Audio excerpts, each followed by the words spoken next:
Morning. We'll call the Tuesday, November 27th Municipal Airport Authority meeting to order. First agenda item is to go over the regular meeting minutes from October 24th. Any additions, corrections, changes? You know what, I'd like to add an addition. When we're talking about, let's see, go back to the parking contracts, could we add a comment under not only the reviewed parking concession proposals and awarded contracts, but could we also state that as well as the next item are all public documents and open for public review? Sure. Thank you. Any other changes? Hearing none, we'll make those changes and republish. Thank you. Okay, item number 2, approve airport vouchers. Sheets in front of you. Any questions? No comments? Okay, call for a vote. Lynn? Aye. Blazik? Aye. Lynn? Aye. Hogan? Aye. Who made the Get my N's and motion? D's in N's and order. D's. I'm sorry, who made that motion? The airport vouchers? I didn't catch who made them, but You know, I just got the voting. I think I just called for the vote Okay. without So seeing. moved. Yes. Okay, very Okay. good. So moved and seconded. Okay. Yeah. All right, approve individual vouchers, A through E. Any questions on that or motion? Mr. Chairman, I'll move approval A through E. Second. Okay, any further discussion? Hearing none, call for the vote. Lynn? Aye. Blazik? Aye. Lynn? Aye. Hogan? Aye. Okay, item 4 is receive notice of proposed reconstruction on North University Drive. In your packet is a letter from Apex Engineering that the City of Fargo selected for the reconstruction of North University Drive from 32nd Avenue North to 40th Avenue North. Apex, along with the city, met with myself and Jeff Klein from Mead and Hunt to kind of go over some of the details that would be involved with the FAA requirements for working in this part of the airport. It does go through a runway protection zone for runway 927. It's my understanding Apex will be engaging or has engaged the FAA to go through the process that will be required as they design this improvement. So it's just on the public record that the engineering group and the city would be held to whatever FAA standards are required for environmental or runway protection zone clearances and all of those items that are required by the FAA as items outside of the airport fence transverse through this area. So if you have any questions or anything, we'll continue to give you updates as the project design is advanced. We need to make sure that we don't end up with an issue like we did on 19th Avenue with digging a ditch basically for a street, and then that spills in and drifts and then becomes a problem. So hopefully they'll keep the elevations high so it drifts clear and we don't have any issues. Okay. And then the approach end of runway 27 there, it's pretty close to the runway right there. So is that going to cause any problems with any? We don't believe so. A lot of that will come down to the height, and then the ultimate design, I think Jeff can confirm, but I believe the FAA will hold the design of North University Drive, the elevations and so forth, to what the ultimate design will be for the east-west runway. So if we are going to operate larger aircraft on that runway at some point in the future, I believe that's the design standard that they would look at when they review this project. Correct. Yeah. Per the master plan and the airport layout plan. Is there any chance that we're going to improve the airport, the runway approach lighting system there? Are we going to add to it, or is it just going to be the identifier lights? Well, that's certainly a possibility. The master plan does show an instrument landing system being put in, some form of an ILS, to be determined at some point in the future, but we would have to protect that property based on the current standards to make sure that we have enough distance to add all of that equipment in the future, whether there's Mausers that are put in or other items. The debate will be, as my understanding, it'll be a 3-lane road. if they need more room to add the sidewalk and a proposed bike trail through the area, do they go along the west shoulder of North University Drive, or do they go to the east? Do they move the alignment of the road to the east? And I think that is still being debated at this point. I think certainly keeping them appraised of the fact that 826 has the potential of being a longer runway, an instrument runway, and with the number of aircraft that are using it when we have a west wind, the discussion should be had that maybe it's time to put a bump out on that road even further east, like we have on the north side.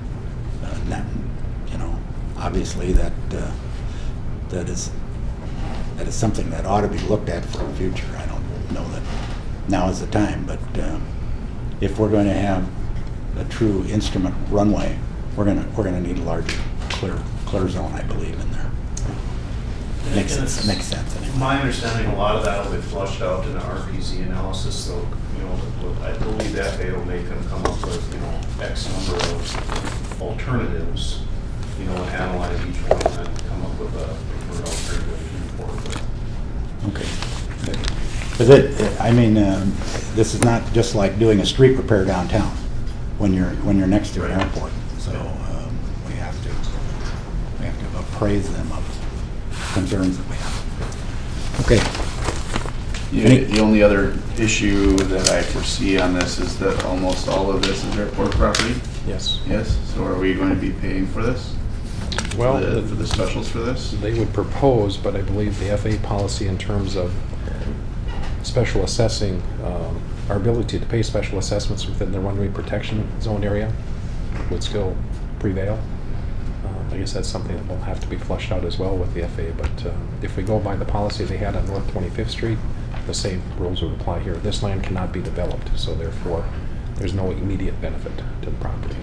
Preemptive conversation. Right. Now, possibly, the asphalt paving is something that's possible, but the other improvements, bike trail, sidewalk, and so forth, I don't know.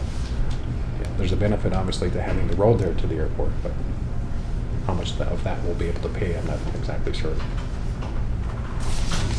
Good point. All right. Moving on to item 5. First International Bank tenant letter. Yeah, this request is from First International Bank. Mr. Selzer, Mr. Sweeney is here in the audience. I don't know if he has any comments, but it's basically if for some reason Fargo Jet Center or the ownership group of that business were to default, that the airport authority would work with the bank to find a new tenant. This is a little different than some previous proposals that they've had forth where the bank would have this final say in who would occupy it. And they said, no, the airport authority will have the final say in concurrence with the bank to find a tenant that's acceptable to the board to provide fixed base operations here at the airport. I don't know if Stacy has any other comments. She's looked at it. Jim? Did this come from the bank? Yes. Yes. This came from This the bank. From would be a their change. request? This would be a change in any past ones, making the bank almost the preliminary leaseor to whoever they requested versus Right. no approval from the airport authority. Yep. But this here does allow the airport authority to work with the bank to place a new entity under the FBO agreement in the event that Jet Center defaults on its loans with the bank and the FBO agreement. So pretty standard. So I don't have any concerns though. Jim, don't put us in that position. Thank you.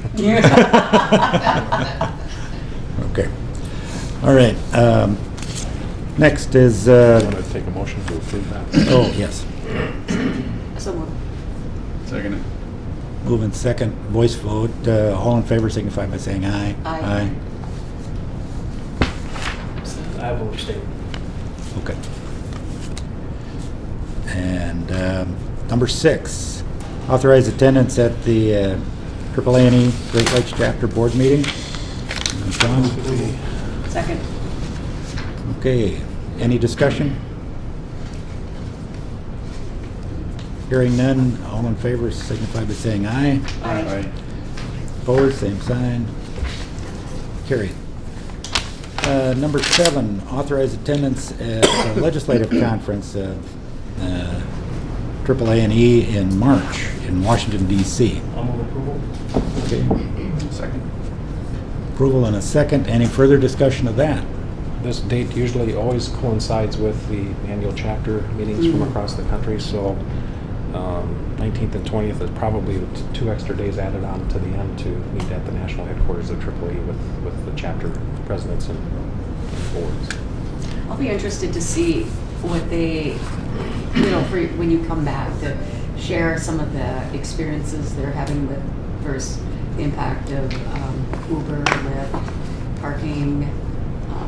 It'll just be interesting I know you connect with people all the time, but Yeah, there's a lot of stuff happening in that Yeah, arena, so I bet. you can see what the General Motors announcement yesterday, Oh, yeah. what's coming, so 6 factories. it's all related. When I did the AAA legal conference, Yeah. there was an entire session on the effects of Uber and Lyft. Was there? In terms of parking, yeah. Wow. Good.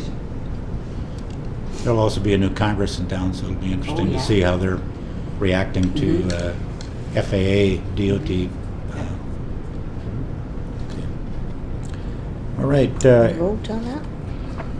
we have, yeah. So moved. And, no, we have a motion. We were in discussion, so we just Oh, need a voice approval. Voice, you want a voice? Okay. Yeah. Lynn, Blazik? Aye. Lynn? Aye.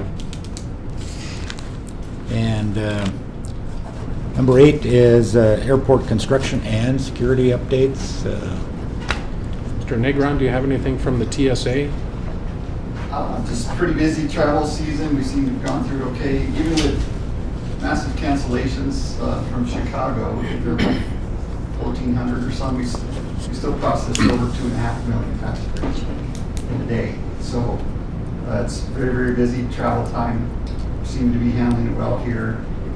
They completed an infrastructure survey just for some potential future technology. They're doing this across the nation for automated screening lanes, for credential authentication technology, and for CT X-ray technology.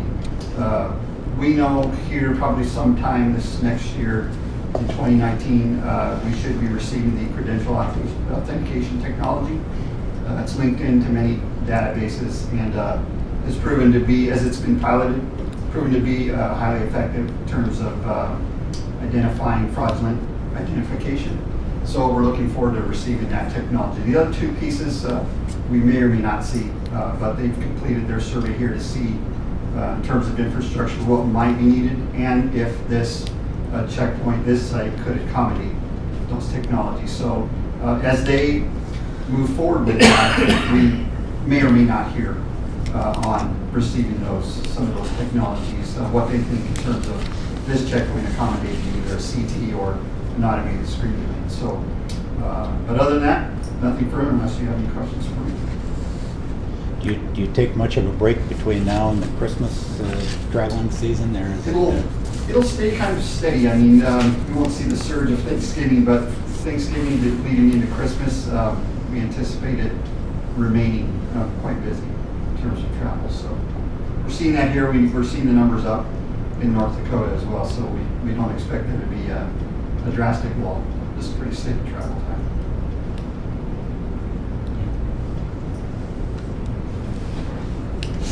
Jeff, you want to, where we're at with our $12.5 million grant request? I don't have any update on it. I actually just called Dave Anderson this morning. We submitted a supplemental grant request back in October for a cargo apron expansion. And our conversations with Dave Anderson, who's a program manager in Bismarck, and Andy Keefe, who's the manager in Minneapolis, that we should know something in December. So that was their gut feeling at the time, but we haven't heard anything as of right now. So called them this morning and it wasn't. So the plan is, if we are awarded those discretionary funds, be letting in February with construction as soon as frost comes out type of thing? Is that the plan? I would, the way I would see it unfolding, I mean, that would all is somewhat up in the air, but I think from what they've told us, the grant would be sometime in June or July. So we would open bids around that time. And the conceptual plan that I've seen, I just don't think it's physically possible to get the entire project done in 2019. So what I would see happening is getting all the dirt work done in 2019, leaving it sit for the winter, and then picking up construction again right away in the spring of 2020, and then set it ready for UPS come fall of 2020 when they want to be moved in. So that's the way I see it unfolding.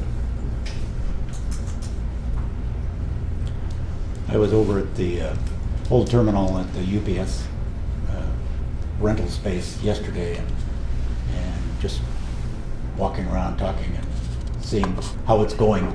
And that is some of the other tenants are saying it is a very busy place now. Right. So it's and it goes late all night, and people are there. So it's not a sleepy little office building. It's a very busy place. The ramp is very busy. Of course, there were airplanes down there yesterday and a lot of cargo stuff outside, cargo handling equipment. And hopefully everyone can work together to keep it safe, because there is a lot of activity down there. So, So good. all right. Okay. So the sealing at the checkpoint is completed, and the invoice that you approved from Flument Allman is under what they had estimated. We did a time and material not to exceed, so it came in, they had estimated like 89,000, so Okay. it came in less. So if you haven't taken a look at the checkpoint, please go out there and look at it. I think it looks Yeah, it looks really good. looks good. Yeah, it Yeah. really looks good.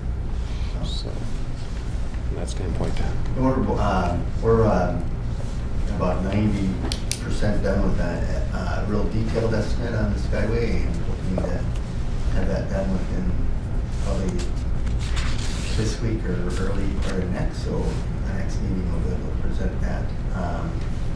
Still got a couple things that Jeff and I are working on with regards to some of the options with how we might move traffic through the facility while we're building it. And so there's a couple things there that will impact the estimate that we're kind of waiting on. So I'll probably have a meeting with Sean and Garen here in another, probably just a few days or next week sometime. Okay. Just to review, this past city commission meeting, there were a couple of us that attended that, and there was a discussion on airport, municipal airport authority employees, whether they were city employees or not. There was some, I think, confusion on or questions put forward by a commissioner or two about are people who work here working for the city, or are they working for the municipal airport authority? And one of the documents that came up was the agreement that was signed in 1969 establishing the airport authority. And I just, maybe for everybody's enlightenment or refreshing your memory, the airport authorities came into being when the legislature passed a law that allowed political subdivisions to establish airport authorities. And in North Dakota, almost all, not all, but almost all, are governed by airport authorities.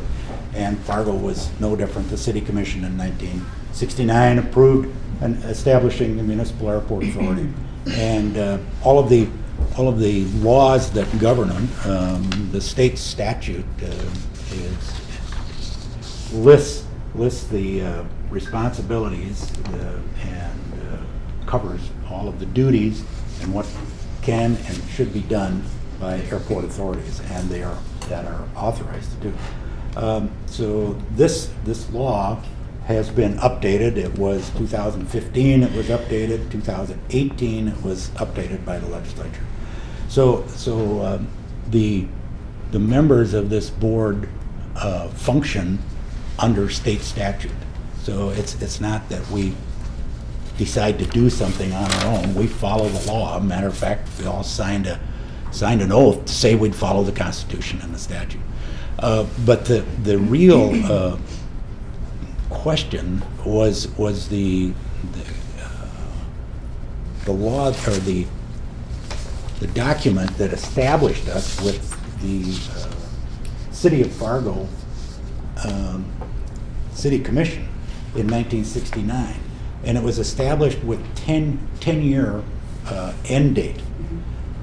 So some have looked at it and said, well, it's way out of date. And so that was one of the, I think, the biggest issue that came up at the City Commission, was this is expired. But if you also do not look at just the document that creates it, but another amendment to it by the City Commission that was signed and dated in 1970 by then mayor and members of the airport authority at the time, it abolishes the end date. So that is rescinded. So in fact, the document that they said is 40 years out of date has no expiration date. And so it's just a point that I think during the City Commission meeting, no one knew that answer. We have the document. So not to say that we don't need to review it and look at it and update it, but So technically then, for however many years this was updated, we should only have been paying $30,000 a year. and therein is part of the problem, I Okay. believe, because we went from 30 to 50, and now the request is 90. And of course, we look at oversight, and again, that was another issue that was brought up, is that the airport authority isn't accountable to anybody. And I was out with Sean, and Sean started listing all of those people who have oversight over the airport authority and things that we do on this facility. And I think if you count the airlines not separately as 7 different entities flying in and out of here, but just one group, I think we're over 25 different organizations that get to point their finger, audit, and look at us. So I think we have more oversight than most of the operating businesses downtown. So I think we're very, very well looked after by those who audit and those who control spending and look at funding. So I think that list that we have is pretty inclusive of everyone, but I think the comments during the City Commission meeting of no oversight operating on our own is quite misses the mark. So anyway, I think it was good we talked about updating the document and look at and again, Sean, do you know the status of the request for the $90,000 for administrative duties for providing payroll for some of our employees? Yeah, to my knowledge, the city has not engaged the FAA office in Bismarck to review the rationale for going from $50,000 to the $90-some thousand that they proposed. The airport authority approved going to the higher amount back in July of 2016, subject to the review and concurrence of the FAA, so that they can review. It's to their see if responsibility then, the city's. That is correct. And that has been stated. And they're very more than aware once. of that. They should be. It was stated Okay. multiple times. In response to your question, Tammy, about the 30,000, I think what happened is that the amendment number 2 to the agreement was not created back in 1986. Okay. The airport authority here agreed to pay the city of Fargo a higher amount Okay. in 1986 to go from 30,000 to 50,000, effective January 1st of 1987. Okay, good. But an amendment wasn't done, but it is reflected in the In the minutes. minutes. It is reflected in the minutes that they agreed to do that. So- I guess, and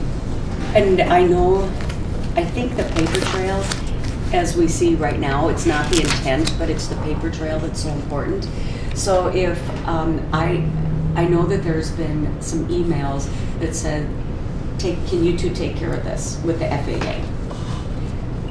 So is there anything we can do to make sure the city knows that in writing, per our discussion, it's responsibility of the City of Fargo Finance Department to present this information to the FAA for their review? Can we just make sure that that's in writing? And it probably is. Yeah. You've probably done that already many times. Well, they do have a copy of the minutes, and then it's been in discussions Okay. in downtown directly with Kent President Mayor. Okay. So Good. I don't think it's any secret, but we can remind them again if Okay. necessary. So the list that was put together, and there's some media requests for this as well, because of comments made on 2 different radio shows. There it is. I mean, Good. there's plenty of oversight and accountability of this board. There always has been, and there will always continue to be. We go through 3 audits, plus the FAA audit, any tenant audit. Delta Airlines reviews our minutes. They look at all the expenses that you approved today. American does as well. So I think it's pretty accountable and plenty of oversight. If anyone wants to disagree, well, talk to any of these entities on here. I think they'll tell you different. Also, I think if you look back, and I was out here in 1969 when it was created. I was a member of the Air National Guard over here, and there was interest in having members on the board, not the city commission, but the airport authority, who had an interest in aviation and a knowledge of flying, of what it takes to own, operate, and be part of a business out here. So it was a push in the state at many airports that those people who run the airport ought to have some connection with flying, or at least some of them should. Not all of them. We'd like to have some business people, not just someone who runs for office, because the nature of airports being quite a bit different than running a convenience store downtown.